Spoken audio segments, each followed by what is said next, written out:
I'm Dan Nathan, and he's Guy Adami, and this is Generation Money.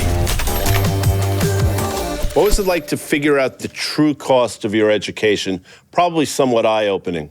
Frustrating. I didn't figure out the true cost until I was actually in it already at that point. And unfortunately, by then, it was a bit too late. But I'm already in it, so I have to trudge through. You know, supply economics, buy side, sell side, has a lot to do with this.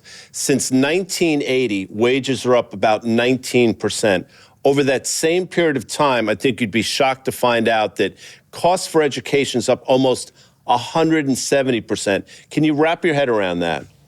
I'm living through it. Every year I'm going through law school, I know they've increased the tuition, and unfortunately, it is what it is if you want to put yourself through that system. Maybe you can get a couple grand out of it. All right, work-life balance. Let's call it work-life balance. So you're working hard at school.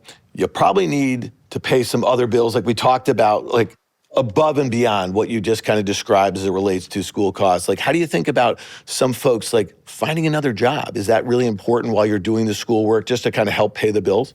I think to each their own. Everyone has their own situation that they're in.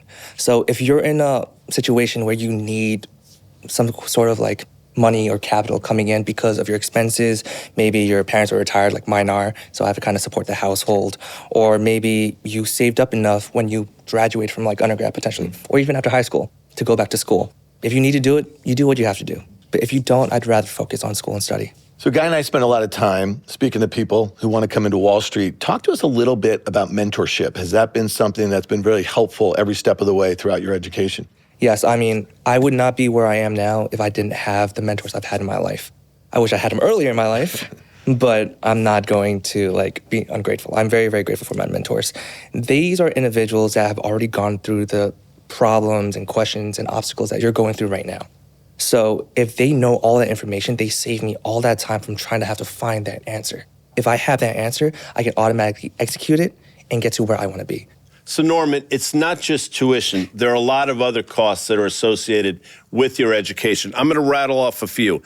Application and enrollment fees, anywhere from $50 to $100 per application.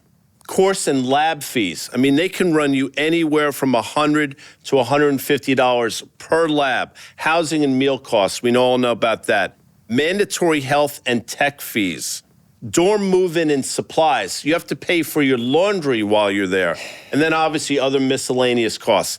It all adds up. It does, and it sucks. Unfortunately, at the end of the day, even though we're students, we're still human beings trying to live a life, to have our basic necessities, and maybe hopefully a few bucks on the side to do something that makes us happy outside of school. During my undergrad, I had to work on top of going to school full-time. I catered, I learned how to bartend.